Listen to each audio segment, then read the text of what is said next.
दुनिया में सचमुच ही रहती है परियों से भी ज्यादा प्यारी सी लगती कोई। হ্যালো বন্ধুরা, তোমরা সবাই কেমন আছো? আশা করি সবাই খুব ভালো আছো। অদিতি সাজঘরের পক্ষ থেকে নতুন আরেকটা ভিডিওতে তোমাদের সবাইকে আবার ওয়েলকাম। আমরা কোথায় গিয়েছিলাম সেটা তো তোমরা টাইটেল আর থাম্বনেল দেখে বুঝতে পেরেই গেছো। তোমাদের সাথে শেয়ার করি আমাদের ব্যাঙ্গালোর থেকে উটি যাওয়ার জার্নি। আমাদের ওই দিন ছিল রাত্রেবেলা বাস। আমরা মেনলি বাসে করে যাব ঠিক করেছিলাম, কারণ আমরা ট্রেনটা পাইনি, আগে থেকে বুকিং হয়ে গিয়েছিল, তো সেজন্য আমরা বাস পেয়েছিলাম। আর আমরা এখানে রেডি হয়ে গেছি দুজনেই পুরোপুরি, আর চলে এসেছিলাম কাডুগুড়ি টি পার্কে, ওখানে মেট্রো স্টেশনে। আর এখানে মেট্রো করে আমরা পৌঁছে গেছিলাম কেয়ারপুরমে, কারণ আমাদের ওখান থেকেই বাসটা ছিল। তোমরা অনলাইনে ইজি মাই ট্রিপ যেখান থেকে খুশি বাস বুক করতে পারো, কোনো অসুবিধে নেই। বাসের সার্ভিসও খুব ভালো, যদিও আমাদের এটা প্রথমবার, তবুও আমরা এটাই এক্সপিরিয়েন্স করে বুঝলাম যে বাসের সার্ভিসও খুব ভালো। তো আমরা এখানে মেট্রো স্টেশনের অপোজিটে এখানে ব্রিজের সামনে ওয়েট করছিলাম বাস আসার জন্য। আর দেখে বুঝতেই পারছো কত ট্রাভেল বাস যাচ্ছে, কারণ আমরা গিয়েছিলাম 22 তারিখ রাত, তো সামনেই ছিল ক্রিসমাস, সেই কারণে প্রচুর ভিড় চারিদিকে, আর প্রচুর এরকম ভলভো বাস যাচ্ছে। আর এখানে আমরা দেখতে পাচ্ছ বাসটাকে ট্র্যাক করছিলাম যে কোথায় আসছে। আর ভীষণ ঠান্ডা পড়ে গিয়েছিল, তো ওই জন্য আমি পুরো একদম মাফলার টাফলার পরে নিয়েছি, তোমার দাদা ভাইয়ের কাছ থেকে চুরি করে নিই। আর এরকম মজা করতে করতে বাস এখানে চলেও এসেছে। তো আমরা প্রথমে এখানে লাগেজগুলোকে বাসের পিছনে এখানে রেখে দিলাম। দেখে তো খুবই ভালো লেগেছিল। আর এখানে লাগেজগুলো খুব সুরক্ষিতভাবেই সবারই রাখা রয়েছে। এটা বিজনেস ক্লাসের একটা বাস ছিল। আমরা এখানে এবার উঠে পড়লাম, সবাই যাত্রীরা আস্তে আস্তে উঠতে শুরু করেছে। চারিদিকে বেশ সুন্দর ট্রেনের মতোই ঘর করা রয়েছে, যদিও এটা আমার ফার্স্ট এক্সপিরিয়েন্স, তো আমার খুব ভালো লেগেছিল ব্যাপারটা, আর ভীষণ কমফোর্টেবলই ছিল। তো আমরা ডবল ডেকার বুক করেছিলাম, তো সেই কারণে আমরা আমাদের সিটে বসে গেছি। আমরা বসে গেছি বাসে, এখনো অনেকে ওঠেনি। আমরা 2-3টে স্টপেজে উঠেছি, তো এখনো মোটামুটি ফাঁকা। দুটো ব্ল্যাঙ্কেট দিয়েছে, আর এখানে কিছু বিস্কিটস অ্যান্ড ম্যাঙ্গো ড্রিঙ্ক। তবে আমাদের বাস চলতে শুরু করলো, আর 9:30 নাগাদ বাসটা ছেড়েও দিয়েছিল। তো আমরা ধীরে ধীরে এগিয়ে গেলাম, আর একটু ঘুমিয়েও নিলাম। এখন বাজছে রাত 12:40। আমরা কোথায় এসেছি জানি না।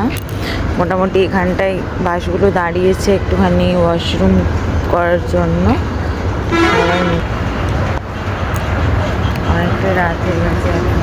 ব্যাঙ্গালোর থেকে উঠে আসতে বাসে প্রায় 8 ঘন্টা সময় লাগে। আর এরকম রাত্রের বাস ধরলে তো খুবই ভালো, একদম ডিনার করে উঠবে, আর তারপর সকালে উঠে দেখবে সুন্দর পাহাড়। তো এরকম মাঝে মাঝে ওরা স্টপেজে দাঁড়াবে ওয়াশরুমের জন্য, সেজন্য সেটা নিয়েও কোনো সমস্যা নেই। তো চলো, এখানে আমরা একটু রিফ্রেশমেন্ট করে নিয়েছি, আবার উঠে যাওয়া যাক, আবার একবার ঘুমিয়ে যেতে হবে। তারপর ভোর 5টার সময় ওরা আবার ডাকতে শুরু করলো, আর আমরা এখানে উঠে দেখি সকাল হয়ে গেছে। Good morning.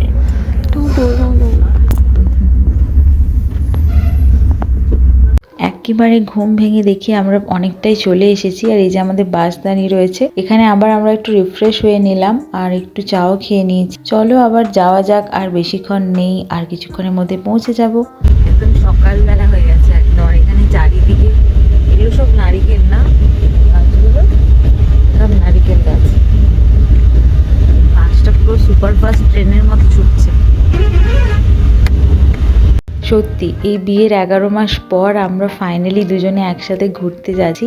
ভীষণ আনন্দ লাগছিল, ভীষণ এক্সাইটমেন্ট লাগছিল, কারণ এটা আমাদের দুজনের ফার্স্ট একসাথে কোথাও ঘুরতে যাওয়া। তো যত পাহাড়ের ওপর দিয়ে উঠছিলাম তত যেন চারিদিকটা কুয়াশায় ভরে গেছিল, আর কাঁচটাকে বারবার পরিষ্কার করছিলাম হাত দিয়ে। কোথাও একটু অন্ধকার, কোথাও একটু আলো, বেশ অন্যরকম লাগছিল। পাহাড় তো সবাই খুব ভালোবাসে, যদিও আগে পাহাড় দেখেছি দার্জিলিং, সিকিম গিয়ে, তবুও একটা নতুন অনুভূতি, নতুন এক্সপিরিয়েন্স সবারই খুব ভালো লাগে।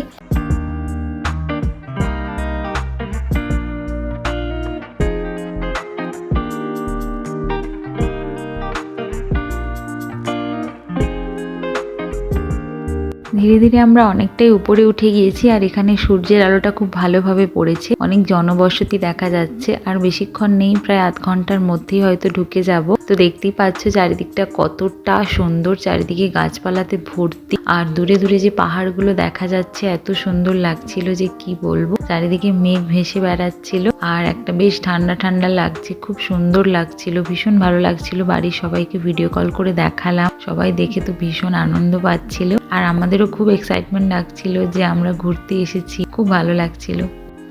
এইভাবে কিছুক্ষণ পর ড্রাইভার হুইসেল দিতে শুরু করলো যে এবারে সবাই রেডি হও, কারণ আমাদেরকে নামতে হবে। তো আমরাও নিজেদের সমস্ত জিনিস গুছিয়ে নিলাম, আর কিছুক্ষণের মধ্যেই আমরা নেমে গেলাম ডেস্টিনেশনে, সরকার প্যালেসের সামনে যেখানে বাসগুলো দাঁড়িয়েছিল। তো ওখানে নেমে আমরা এখানে অটো বুক করে নিলাম আমাদের হোটেলে যাওয়ার জন্য, যেটা আমরা অনলাইনে বুকিং করেছিলাম। তো চলো সেখানে যাওয়া যাক, তারপর তো ফ্রেশ হয়ে আমাদেরকে বেরোতে হবে। আমি এই উটির জার্নিটা টোটাল 3টে পার্টে তোমাদের সাথে শেয়ার করব, না হলে ভিডিওটা অনেক বড় হয়ে যাবে। তোমরা অবশ্যই দেখতে থেকো, সাথে থেকো। চলো আমরা ফাইনালি চলে এসেছি আমাদের রাজশ্রী ভিলাত, আর এখানে আমরা রিসেপশনে গিয়ে কিছু ফর্মালিটিস ছিল সেগুলো সেরে ফেললাম তাড়াতাড়ি করে। আর এখানে আমরা একটা গাড়িও বুক করে নিয়েছিলাম, টোটাল 2000 টাকা নিয়েছিল আমাদেরকে একদিন ঘোরানোর জন্য। চলো যাওয়া যাক আমাদের রুমে, আগে একটু ফ্রেশ হয়ে নিই। আর এখানে এসে তো পুরো অবাক হয়ে গেছি, কারণ পুরো মাউন্টেন ভিউ দেখা যাচ্ছিল। আমরা এভাবেই বুকিংটা করেছিলাম, আর আমাদের টোটাল 4000 টাকা পড়েছিল একদিনের জন্য, ওয়ান ডে। তো এখানে দেখতে পাচ্ছ রুমটা কতটা সুন্দর, এখানে সমস্ত কিছুই রয়েছে। এখানে ফাইনালি আমরা চলে এসেছি, আর এখানে সবকিছুই রয়েছে। ইলেকট্রিক কেটলেই ছিল, গিজার ছিল, যেগুলো সাধারণত থাক। আমাদের গাড়িও চলে এসছে, আর আমরা রেডি হয়ে গেছি। ফাইনালি রুম লক করছে তোমাদের দাদা ভাই। তো নেক্সট পার্ট নিয়ে খুব শীঘ্রই আসবো। এই পার্টটা কেমন লাগলো তোমরা অবশ্যই জানিও, ভালো লাগলে অবশ্যই লাইক কমেন্ট শেয়ার করে দিও। দেখা হচ্ছে খুব তাড়াতাড়ি, টাটা বাই। धागे इस सुरम के धारे बहते हैं नजरे बचा के।